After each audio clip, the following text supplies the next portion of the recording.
सोलापूर जिल्हा विमान वाहतुकीने जोडला गेल्यामुळे उद्योग व्यवसायाला चालना मिळणार।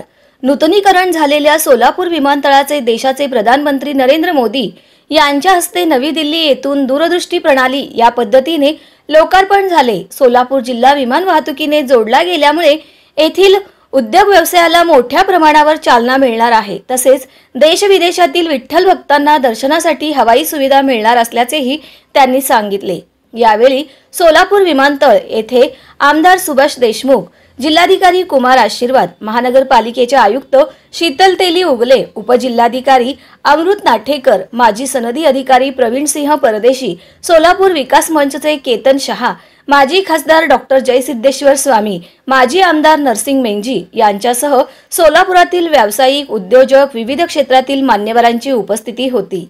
यावेळी बोलताना प्रधानमंत्री नरेंद्र मोदी म्हणाले, भगवान विठ्ठलाच्या आशीर्वादाने त्यांच्या भक्तांना हा उपहार मिळाला आहे। सोलापूर हे थेट एअर कनेक्टिव्हिटीशी जोडले गेले आहे।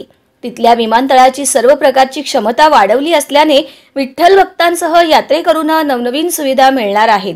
देश विदेशातून येणाऱ्या भक्तांना भगवान विठ्ठलाच्या दर्शनाला थेट सोलापूरला येता येणार आहे। यामुळे सोलापूरमध्ये व्यापार, व्यवसाय आणि पर्यटनाला चालना मिळेल असा विश्वासही त्यांनी या प्रसंगी व्यक्त केला। या कार्यक्रमाची सुरुवात श्रीमद वीरशैव गुरुकुल होडगी मठ येथील विद्यार्थ्यांनी गणेश वंदना करून व मान्यवरांच्या हस्ते दीप प्रज्वलनाने करण्यात आले। या कार्यक्रमाचे प्रास्ताविक विमानतळ संचालक CN वंजारा यांनी केले, तर आभार प्रदर्शन विमानतळ व्यवस्थापक चंपला बा यांनी केले।